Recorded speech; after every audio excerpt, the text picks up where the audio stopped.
مسلموں کے ساتھ جا رہی ہیں. آج کون نہیں رو رہا کہ مجھے بتاؤ تو صحیح. آئے دن اخبار میں باتیں آتی ہیں. ابھی 3 دن کی بات ہے, بریلی شریف کی غالباً بات ہے. ابھی بات ہے کہ ایک بچی غیر مسلم کے ساتھ گئی, 3 سال کے بعد اس کا انتقال ہوا. اب اس کی نماز جنازہ کے لیے کوشش کی گئی. کون پڑھائے گا کسی مرتدی کا جنازہ؟ آج پوری قوم آلوچنا کر رہی ہے کہ اب اس کی نماز جنازہ نہیں ہوئی. دنیا کہہ رہی ہے یہ پہلی لڑکی ہے جس کو بنا جنازے کے دفن کر دیا گیا ہے. جاؤ جا کر کے بیٹیوں سے کہہ دو تمہیں خدا کا واسطہ تمہارا زیور دولت نہیں ہے, تمہارا زیور سونا چاندی نہیں ہے, رب نے تمہارے زیور کا نام ہیرے جواہرات نہیں رکھا ہے, بلکہ حیا کا زیور تمہارے لیے سب سے قیمتی ہے. مصطفیٰ کا دین تمہارے لیے سب سے بڑا قیمتی زیور ہے. جاؤ جا کر کے بیٹیوں کو پیغام دے دو. اگر یہ دنیا کی دولت کے کتے پیسے کی وجہ سے تم سے نکاح نہیں کرنا چاہتے ہیں تو ٹھکرا دو دنیا کو, بچھا دو مسلح. وہ وقت دیر نہیں ہے کہ وہ وقت بھی آنے والا ہے جس دن تم کفن میں لپٹ کے جاؤ گی. کوئی کہے گا مکھیا کی بیٹی ہے, کوئی کہے گا پٹھان کی بیٹی ہے, کوئی کہے گا زمیندار کی بیٹی ہے, کوئی کہے گا غریب کی بیٹی کا جنازہ ہے, کوئی کہے گا مجبور کی بیٹی کا جنازہ ہے. لیکن خدا کی قسم تو غربت کو سینے سے لگا لے اور دین کو سینے سے لگا, بنا نکاح کے جنت میں جا. اللہ کی عزت کی قسم کھا کے کہتا ہوں, اللہ جنت میں ایسا نکاح کرائے گا کہ سارے جنتی حسرت سے تیرے جنازے. نعرہ تکبیر, نعرہ رسالت, فیضان غوث اعظم, اصلاح معاشرہ کانفرنس, پیغام مذہب اسلام, حضرت علامہ مفتی حماد رضا مراد آبادی. نعرہ تکبیر. بہت اچھا مفتی صاحب, بہت اچھا. سب سے پہلے جنت میں کتنے لوگ جانا چاہتے ہیں بتا دیں؟ سب جانا چاہتے ہیں. اٹھائیں سارے ہاتھ اٹھائیں. یا اللہ جتنے لوگوں نے ہاتھ اٹھائے سب کو حضور کے صدقے میں جنت. میرے حضور فرمایا کرتے تھے جب بھی ہاتھ اٹھے اللہ سے جنت. آج نا آپ ہمارے ہمیں نے کہا نا ہمیں جنت کی صدقے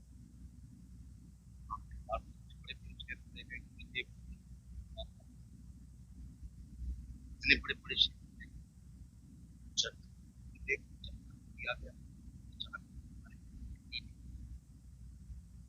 قیامت میں پتہ چلے گا.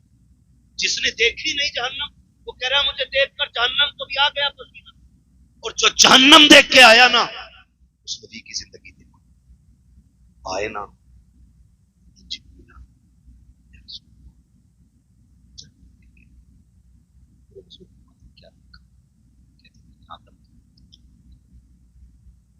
شیش کی امت کو جہنم میں دیکھا, میں نے دانیال کی امت کو جہنم میں دیکھا ہے, میں نے ابراہیم کی امت کو جہنم میں دیکھا, میں نے اسماعیل کی امت کو جہنم میں دیکھا. بتا کے جب بات رسول پہ آ صبح ذرا سوچ کر آگے بڑھتے. حضور فرماتے آگے بولو نا, کہتے حضور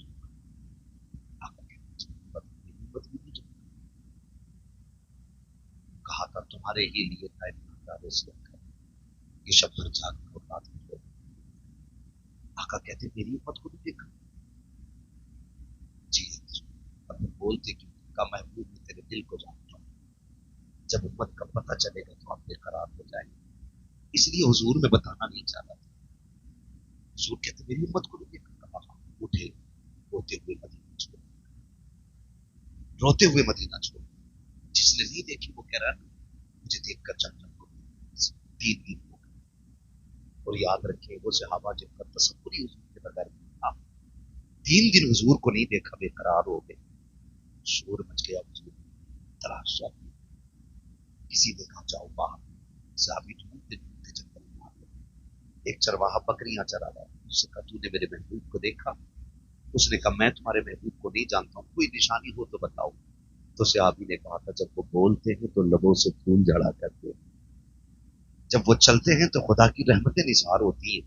اس نے کہا میں نے تو ایسے بندے کو نہیں دیکھا, لیکن اتنا پتا ہے 3 دن ہو گئے, یہ جو سامنے والی غار ہے نا اس میں کوئی رو رہا ہے, اور اس درد سے رو رہا ہے کہ جب وہ روتا ہے نا میری بکریاں چرنا چھوڑ دیں. کبھی روئے ہم کے لیے کبھی. وہ کہتے ہیں کہ جب وہ روتا ہے نا تو میری بکریاں چرنا چھوڑ دیتی ہیں, لیکن اس کی آواز کا کمال یہ ہے کہ جب پلٹ کے جاتی ہے تو دودھ ہر دن سے زیادہ دیا کر. وہ تڑپ گئے, غو نہ ہو یہ میرے محبوب ہی ہوں گے. جا کے دیکھا سرکار سجدے میں, اور رو کے کہتے رب ہبلی امتی، رب ہبلی امتی. حضور سر اٹھائے. حضور نے فرمایا آج میرا اور میری امت کا معاملہ ہے، میں آج اپنے رب سے خوشخبری لینے آیا ہوں.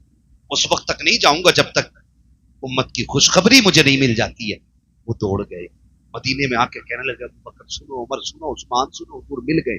کہا کہاں ہے؟ کہا جنگل میں. سارے صحابہ جنگل کی طرف دوڑے. حضور حالت سجدہ میں ہیں. ابو بکر صدیق روتے ہوئے آگے بڑھے. یا رسول اللہ میری سفید داڑھی کا واسطہ، لوٹ چلے مدینے میں، آپ کے بغیر اچھا نہیں لگتا ہے. میرے نبی نے کہا ابو بکر پیچھے ہو جاؤ، میرا اور میری امت کا معاملہ ہے، آج رب کو راضی کر لینے دو. اللہ اکبر. سرکار نے اتنا کہا ابو بکر پیچھے ہٹ گئے. حضرت غیرت والے عثمان غنی آ گئے. یا رسول اللہ لوٹ چلیں. سب نے کہا حضور نے انکار کر دیا. آخر میں حضرت سلمان فارسی نے کہا سنو سنو، اگر حضور کو لے کے جانا ہے تو ایک ذات ایسی ہے جس کی آج تک کبھی مصطفیٰ نے نہیں ڈالی ہے. جاؤ کوئی جا کے خاتون جنت سیدہ طیبہ طاہرہ عابدہ زاہدہ رقیہ نقیہ تقیہ راکعہ ساجدہ قاریہ عالمہ فاضلہ مفتیہ حافظہ سیدہ کائنات خاتون جنت سیدہ فاطمہ زہرا کو بلا لائے. جب وہ آ جائیں گے سرکار لوٹ چلیں گے. آؤ میں کہنا چاہتا ہوں دیکھیں حضور ہمیں کتنا چاہتے ہیں. ایک صحابی دوڑے گئے. خاتون جنت کے دروازے پہ دستک ہو رہی ہے. کون؟ کہا میں سلمان فارسی ہوں. کہا کیسے آئے ہو؟ کہا سرکار کا پتہ مل گیا ہے لیکن آقا آنے کے لیے تیار نہیں ہے. چلو آپ منائیں گی تو آ جائیں گے. اللہ اکبر. خاتون جنت نے اپنے شہزادوں کو لیا ہے، غار کے پاس تشریف لا رکھی ہے. اللہ نے کے بعد آپ جیسی آئی ہیں سارے مرد باہر ہو گئے. حضرت خاتون جنت اندر گئی ہیں. دونوں شہزادوں کی انگلی پکڑی ہوئی ہے. اندر جا کے کہتی ابا جان لوٹ چلو، آپ کے بغیر مدینہ اچھا نہیں لگتا ہے، آپ کے بغیر مسجد نبوی سونی سونی لگتی ہے. یا رسول اللہ شہزادے روز پوچھتے ہیں امی نانا کب آئیں گے؟ آقا بتاتے بتاتے تھک گئی ہوں، آپ لوٹ کے کیوں نہیں چلتے ہیں؟ میرے نبی نے ہچکی بھر کے کہا تھا فاطمہ جبریل نے آ کے بتایا کہ میری امت کو جہنم میں ڈالا جائے گا. اے فاطمہ جس امت کو میں سجدوں میں مانگتا رہا ہوں آج اس امت کے جہنم کی خبر آ گئی ہے. فاطمہ بتا کیسے واپس جاؤں؟ میں آج اپنے رب کو منا کے جاؤں گا. خاتون جنت کہتی ہے یا رسول اللہ یہ دیکھو میرا شہزادہ حسن ہے جس کی ولادت پہ آپ نے کہا تھا اسے زہر کھلایا جائے گا، زہر کی وجہ سے اس کی شہادت ہوگی. آقا فاطمہ وعدہ کرتی ہے اس وقت تک فاطمہ جنت میں نہیں جائے گی جب تک حسن کے خون کے بدلے میں آپ کی امت کی بخشش کی ضمانت نہیں دے گی. میرا نبی کہتا کہ فاطمہ اگر رب نے پھر بھی امت کو نہیں بخشا تو کیا کرو گی؟ پھر حسین کی انگلی پکڑی ہے، مصطفیٰ کے آگے کر دیا ہے. یا رسول اللہ یہ تو وہ حسین ہے جب آیا تھا تو آپ رو دیے تھے. میں نے کہا تھا مصطفیٰ بیٹا آیا گئے آنسو کیوں آ گئے؟ تب آپ نے کہا تھا فاطمہ مجھے جبریل نے بتایا کہ میرے حسین کو کربلا میں شہید کر دیا جائے گا، 3 دن کا پیاسا شہید کیا جائے گا. آقا فاطمہ وعدہ کرتی ہے اپنے حسین کا لہو آلود کرتا لے کر کے رب کی بارگاہ میں جب جا کر کے اپنے بیٹے کا مقدمہ پیش کرے گی اس مقدمے کے بدلے میں اس وقت تک فاطمہ راضی نہیں ہوگی جب تک امت کا ایک ایک شخص نہیں بخشا جائے گا. آقا کہتے فاطمہ اگر پھر بھی امت نہ بخشی گئی تب کیا ہوگا؟ اتنا سننا تھا. خاتون جنت کہتی ہیں یا رسول اللہ اب اگر یہ بات ہے تو چلیں سجدہ کریں، آپ بھی سجدہ کریں. فاطمہ بھی سجدہ کر رہی ہے. یا رسول اللہ میں اس وقت تک سر نہیں اٹھاؤں گی جب تک امت کی بخشش کا پروانہ نہ کیا جائے گا. ابھی اتنا کہا ہے اتنے میں جبریل آ جاتے ہیں. محبوب رب کا سلام لایا ہوں. رب نے کہا ہے مصطفیٰ دروازے پہ بیٹی آ گئی ہے. بیٹیاں خالی نہیں لوٹائی جاتی ہیں، پیغمبر فاطمہ کو خالی نہ لوٹا. رب نے اس کی زبان قبول کر لی ہے. اے مصطفیٰ ہم وعدہ کرتے ہیں میدان قیامت ہوگا، حکومت ہماری ہوگی، منشا تیری ہوگی. اے محبوب تو کیسا جائے گا تیری مرضی سے میں جنت دیتا جاؤں. نعرے تکبیر، نعرے رسالت، پیغام مذہب اسلام، اصلاح معاشرہ کانفرنس، مسلک اعلی حضرت فیضان اولیاء اکرام حضرت علامہ مفتی حماد رضا مراد آبادی. نعرے تکبیر. بہت اچھا مفتی صاحب زندہ باد زندہ باد. ہم نے کہا مجھے دیکھ کر جہنم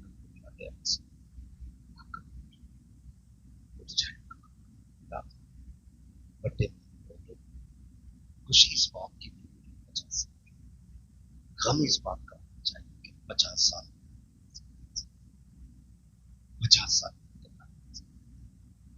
بہت جوانوں کو بھی پتہ کچھ نہیں کس کا اعلان مسجد سے. میں آج بول رہا ہوں کیا معلوم کل کا سورج سوچے سے ہم کہاں پیسہ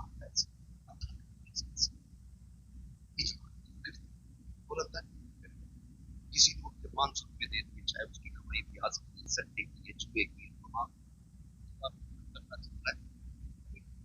کیا ہے وہ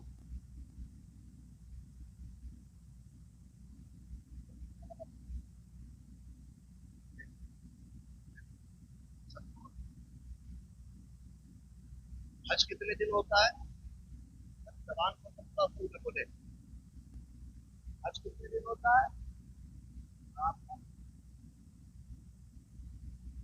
ہمیں ڈریم 11 یاد ہے اور حج کے دن یاد نہیں.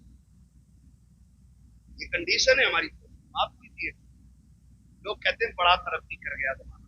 میں کہتا ہوں وہ اندھیرا ہی بھلا تھا کہ قدم راہ پہ تھے روشنی لائی ہے منزل سے بہت دور. ہم نوجوانوں اس ڈریم کیا ڈریم ہے ڈریم 11 اس نے اندھا کر دیا نوجوان.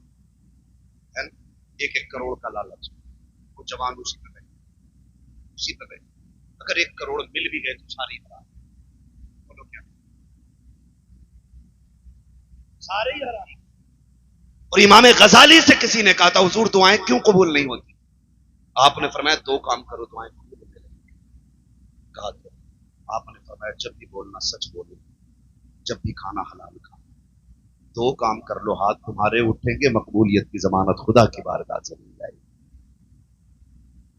سوچے ذرا 2 کام کر گئے تھے حلال کھانا تھا اور ایک حلال کی طرح کنٹینٹ ہم کھا رہے ہیں آدمی اس وقت خود اپنے دل کے ہاتھ کر کے فیصلہ کرے ہم جو کھا رہے ہیں وہ حلال ہے. حرام وہی نہیں ہے جو چوری کر کے لایا جائے. 1 کلو کی جگہ 900 گرام جو تول رہا ہے وہ بھی حرام کھا رہا ہے. اور جو 1 لیٹر میں 5 سینٹی میٹر کم ناپ رہا ہے وہ بھی حرام کھا رہا ہے. جو گھٹیا مال کو بڑی لائٹ لگا کے مہنگا کر کے بیچ رہا ہے دھوکہ دے کر کے وہ بھی حرام کھا رہا ہے. جو کسی کا دل دکھا کے مزدوری میں چوری کر کے لا رہا ہے وہ بھی حرام کھا رہا ہے. مالک دیکھ رہا تو کر رہے ہیں نہیں دیکھ رہا. اب حساب لگانے کتنا حالات نہیں بتا رہا. آقا کریم نے ارشاد فرمایا جو حرام کھا کے پلے گا بڑھے گا اللہ اسے جہنم کا ایندھن بنائے گا. اور ہم نے جنتیں بانٹی. پیر صاحب کو 500 روپے دے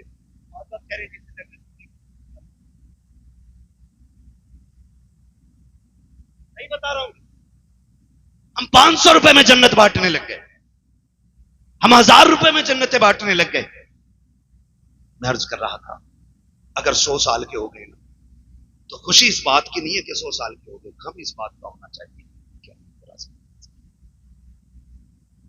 اور وہ اتنا قریب اتنا ماؤں سے زیادہ پیار کرے. اتنا پیار کرتا ہے 70 ماؤں سے زیادہ خدا پیار کرتا ہے. لیکن کبھی اس کے کرم کو سمجھا کبھی جانا نہیں نا کبھی نہیں جانا. کبھی سوچا بھی نہیں اس کریم کو آواز دیں. کبھی سوچا بھی نہیں اس رحیم کو آواز دیں. وہ اتنا کریم ہے اتنا کریم ہے اتنا کریم ہے کہ 70 مائیں اپنے لال سے مل کر کے اتنا پیار نہیں کرتی جتنا ایک رب اپنے بیٹے سے پیار کرتا ہے. اس کے کرم کو اگر سمجھنا تو یوں سمجھیں باپ بیٹے کا رشتہ کیسا ہوتا ہے؟ وہ چہرہ ہوتا ہے. باپ بیٹے پہ نہیں بولتے ماں بیٹے کا زیادہ بول گئے. بتاؤ ماں حق ماں کا زیادہ کہ باپ کا؟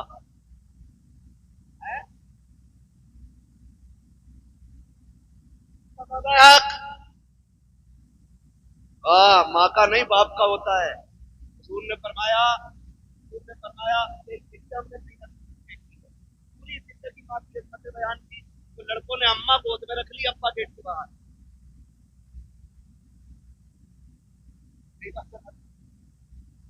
ہم نے کہا ماں کے قدموں کے نیچے جنت ابا کو سمجھا ہی نہیں.